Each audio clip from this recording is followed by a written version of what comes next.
All right, here's George. I'm very glad you won that fight, Matt, but I'm not impressed by your performance, and I look forward to fight you in the near future.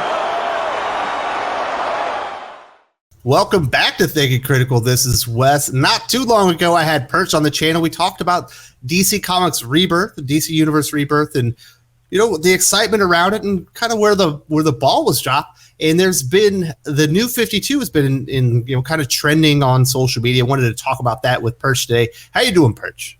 Well, I'm doing great. Thanks for having me on. How are you doing? I'm doing excellent. I have a very lively household. Let's put it that way. Perfect. So the New 52 is very interesting. Prior to DC Universe Rebirth, that was the last time that DC kind of controlled the sales, dominated sales for a little while. Clearly what they were going for in the New 52, DC Comics readers liked the idea of it. And they were all for initially. They were on board with all these changes where they were kind of, streamlining continuity, making things a little bit less crazy. Right? The sales were good. Yeah, that's right. It was the New 52 was an interesting thing because this is 2011, and at the time, Marvel had a pretty good steam going. They were doing very strong. They had Brian Michael Bendis was doing a number of pieces with their Core Avengers books. They had Marvel had a good grip on what was going on. I think a lot of comic fans had come through the Marvel Knights era. There was a lot of trust in Joe Quesada and everything else. And DC was desperately trying to get kind of some big buzz out of what they were doing.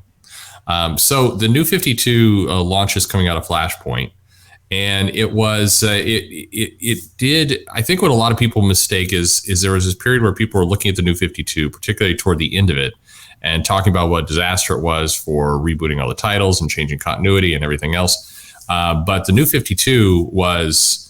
It's hard to understate how well it sold and how powerful it was in the shops for quite a long time. And there are a lot of pieces that go along with that. Yeah, it's pretty interesting. So they make these changes on the continuity, and you kind of alluded to it. It all falls apart like a house of cards because they couldn't commit to it. Everything in DC Comics history happens within a 5-year time frame now, except for Batman and Green Lantern. And plus, they removed a lot of key parts of DC Comics continuity and history. Like all of a sudden, Dick Grayson, Roy Harper, Garth, and Donna Troy have never met each other, even though they played key parts within the Titans, history and stuff. And taking that out, what were they thinking? Well, the original idea, I think, was, look, and a lot of new people can jump into the comics, and they don't need to know all this back history, and it cleans it all up. And that idea. They've done before. This was the root of Crisis back in the 80s and other attempts that they've had. This was more drastic because it was a hard shift. And it was also kind of along with that, DC was trying to make more of a commitment to the art. So you had Jim Lee there, you had Rob Liefeld involved, you had a lot of different people in the New 52, and they were trying to make a statement almost in contrast to what Marvel had done for the last 10 years to say the artist is pretty key and pretty important here. But like you said, it did fall apart. It fell apart for a few reasons. But one of which was I think the readers became wary of the idea that they're going to get all this stuff reintroduced again. They took away the first meeting of the Titans, and then they're going to come in and say, well, now they're going to meet for the first time again. And it started to feel like a gimmick at that point. It started to feel like we were going to just replay all the old moments again. And the comic customers, as probably not unexpected, started to look at things and say, well, I like the original introduction better. And so they start comparing the two. And that's natural, but that's probably not what DC was hoping for either. But they did have about a year of complete sales dominance at the beginning of this thing. And it was, there was no question. Marvel was very behind. DC, for a very strange period, was executing well with the marketing. They were making sure they were getting the comics out to reviewers. They were leaning on comic news sites to give them good reviews. A lot of people who came out from IGN at the time.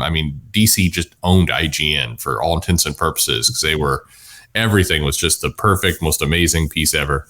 But yeah, like you said, they then people started to be annoyed at the fact that Some of the stuff was still missing, and then it's like DC couldn't help themselves. It is like watching somebody ride a bike and then become uncomfortable with how they're riding the bike and mess themselves up. So they started to say, well, should we hint to the fact that, some of this stuff existed before? And so they started to second guess their own decisions. And it just, like I said, it all started to collapse simultaneously.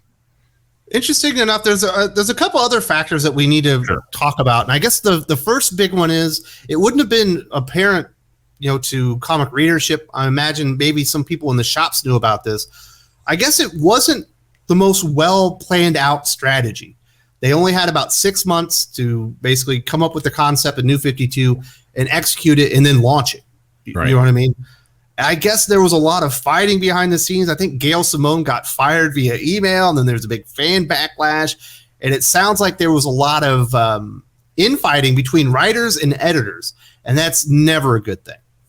No, it's not. And I mean, Rob Liefeld's covered some of this as well. He was involved in quite a bit of drama in there too. There was, Jim Lee and Jeff Johns, for everything that was described, got along well, and that unit, but in other areas, there's a lot of turmoil between the writers and the editors as they jockeyed for position. It seemed to almost, again, second guess their own decision to elevate the artists, and the artists for that first year, they promoted the artists heavily, and then that started to pull down. What's interesting about DC, and this is just a personal theory of mine, is when their backs are up against the wall and they do have to move quickly, they tend to have a really good first step in the weirdest way. So the same thing happened. Best idea, with, right? Yeah, the Death of Superman had the same situation, where it's this last second thing, and they're able to get a good idea out the door and execute it really well.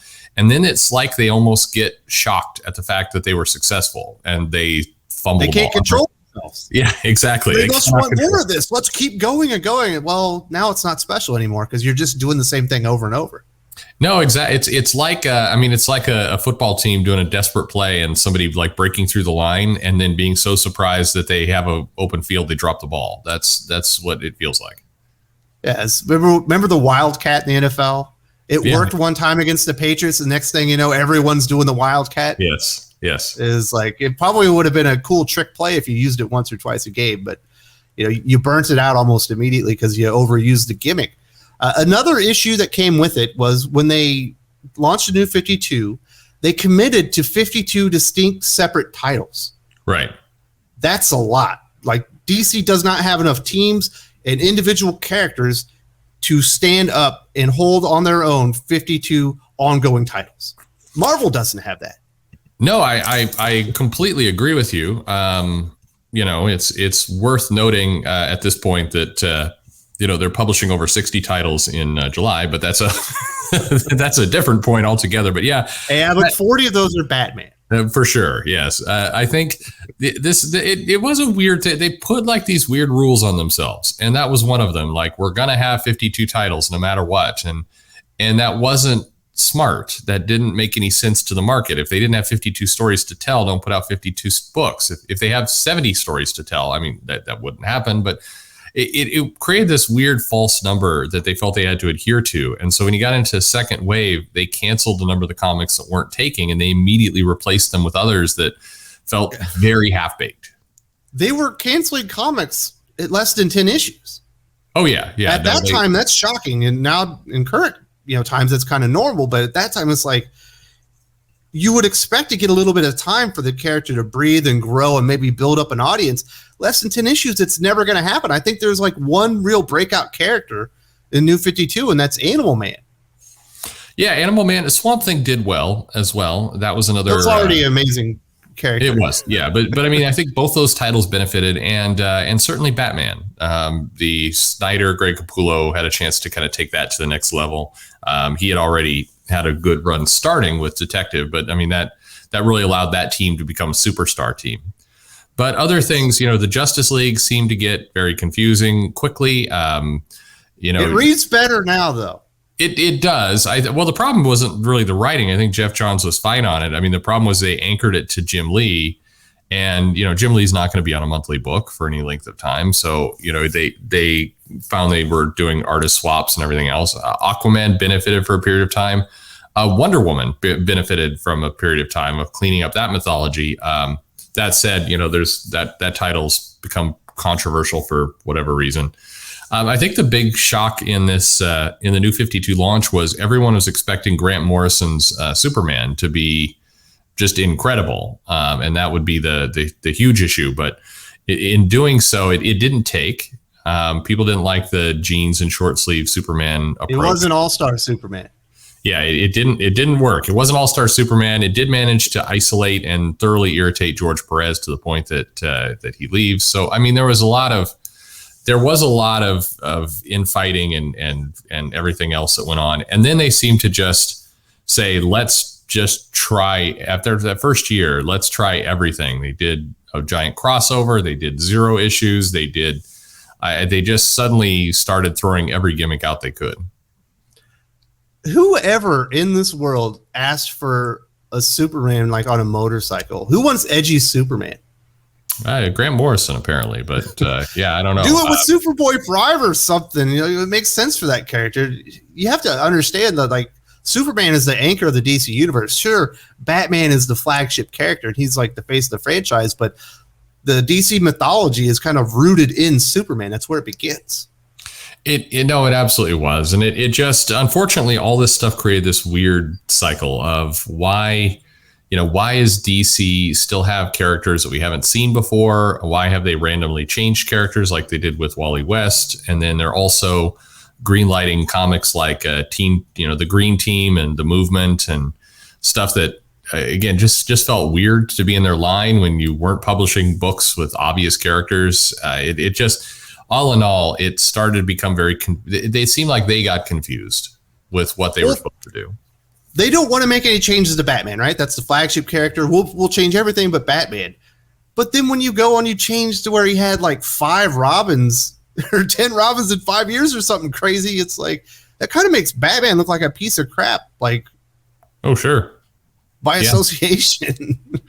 Well, I mean, it did. And it just, like you said before, a lot of the titles got canceled very early. It didn't give the fans any feeling of stability of what they were reading. You have a Larfleeze book at one point. You got, just kind of crazy stuff, but nobody really believed that any of this stuff was going to continue. One of the things it did do, I think, very well, it just didn't stick with it, was it introduced the concept of the Western and war books and other type, they've kind of sort of tried to romance a little bit, but they were trying Sergeant Rock. Yeah. And then they had books that I think was GI Combat was in there. It was smart for them to try and diversify their lineup and try and get different genres going. That was a smart move. Unfortunately, when you've gone like 30 years without putting any love into those kinds of books, it's going to take a while for them to stick. And so when you have them and then you cancel them, 10, 12 issues later, you're giving up before you've really had a chance to grow the market, and you're replacing it with, just random stuff. I mean, it is, you look at the titles that came out in New 52 and you get past the core ones and it's a confusing mess. Well, and there's, like you mentioned earlier, there's a lot of gimmicks in there. You got Multiversity, like the 52 series, and it's like, yeah, you end up getting Dark Side War kind of there at the end. Once I think at that point they've figured out that this hasn't worked. It didn't, and I mean, it's just, I get why you want to try and do Justice League of America's Vibe as a comic, but you have to know that Vibe had not been built up anywhere close to where that was going to sustain itself as a monthly book. So either you need to keep it going on a loss, or you don't start it in the first place. That was, they got to this point where they could no longer market what they do. They did Batman Eternal, which was a weekly book, which, again, while you're struggling to get regular things out, why you're going to then launch a weekly title is completely confusing. But it was an idea that at its very beginning, let's sort things out, let's use it as a way to bring digital and print to the same day of release, which was a huge deal at the time. There were a lot of elements to it that really, really worked for the company, but they had no step 2 in their plan. and it really did start to show quickly. In my opinion, it's probably, there's a lot of people that came into comics during the New 52, and that's their era of DC Comics. They certainly think of it more fondly than other people. I do think it gets bashed a little bit more than it probably should. There are some really standout titles in there. We mentioned them earlier. Your Batman. I think Justice League. Looking back on it, Jeff Johns was doing great work there. Green Lantern, even Batgirl. Some of those other titles out there, I think really hold up over time. And there was some important characters and stuff introduced in there. But it's just. It's the weirdest thing with comic companies, and you see it to this day. House of X, Powers of 10 hits for Marvel Comics. They can't control themselves. We've got to launch 10 X-Men comics in the next 6 months. These editorial directives are crazy. I'm kind of speechless here. It is when you put kind of false metrics on comics like that, it's bound to come up with these kinds of results. It's not the right way to do things. You have to build up properties and brands. You have to make them successful. And if you do it, if you start to create these targets that are not based in actually the reality of what's going on in the book, you're going to get flailing. You're going to get chaos, and that is exactly kind of what happened. If you're a comic company, I think, and one of the things that I still don't think the comic companies fully realize they need to do this. You've got to have a really clear marketing message out to your customers of this is what we sell. Here's how you can engage with it.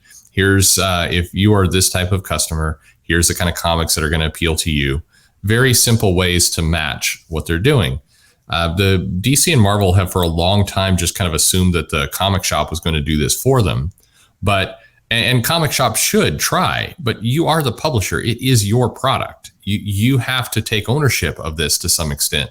And especially when you're doing this wide, relaunch of everything, you can't just leave the explanation of that up to retailers who in many ways have no idea what you're thinking either. They're making guesses. So all that's going to frustrate your customer base. And that's why I think, the New 52, it came in. There was a lot of excitement. It's something new. They're shaking things up. And a lot of customers, even though they were maybe pissed that the continuity was going away, they still like the idea of being with something new. And that's why, to your point, I think there are a lot of decent titles in the New 52. I think that it does get beat up more than it should. But the reason it gets beat up is because the second half of the story was so screwed up. I mean, it was like watching this slow motion train wreck. And they stopped paying some of the influencers on websites that had been promoting their stuff kind of all at once. And so suddenly even the shills were gone. I mean, it was a mess. It's crazy, and they're still seeing the fallout from it. You get the next big relaunch in DC Universe Rebirth, success, but it didn't dominate sales for a year. We get the next relaunch, Infinite Frontier. I don't think it topped sales for a week. Diminishing returns. People they don't have faith that you're even going to continue on with what you started. They kind of dropped the ball on New 52 within a year, just halted Rebirth in 2 years. Why should I invest in Infinite Frontier? No, it's true. You can't burn people like that. They will just sit and wait for it all to play out. And when you're in the monthly periodical business, you can't afford to have people just sitting and waiting. And I do think, fair or unfair, it's just reality. It's neither fair nor unfair. If you're going to try something new, you're going to get compared to your past failures or past successes. And when you have any kind of big relaunch, people are immediately going to point to New 52. Like you said, they're going to point out that, you kind of gave up on it or got messed up. And they're going to say, why should I jump in this time? I jumped in the last time. Give me a reason. And I think that's dropping titles in less than 10 issues. For sure. And by the way, I think that's why Rebirth was so successful at the beginning, is because DC acknowledged their mistake. They said aloud what the fans were thinking of, like, we lost our way. We were doing things that were not for the customers. We're going to correct that. That was smart. That's what they needed to do in order to kind of regain, their place in the industry and to get people to trust them again. But if you but then if you then proceed to again make the same mistakes, cancel titles, have things be late, and like I said, drop the whole Rebirth branding relatively fast. Every customer is just going to sit back and say, I'll wait until it's fully out and then I'll pick up the trade, or I'll wait for somebody else to spend the money and then I'll come along later if it seems like it's going to work. And that's not going to, you can't survive that way. It's an interesting legacy, and I do want to say thank you very much to Perch to come on here, talk about New 52. It's an interesting topic. We could probably do a couple hours on it if we really wanted to, but just a nice little overview of New 52 and what the kind of legacy of it is. I really appreciate it. Yeah, absolutely. Thank you for having me on.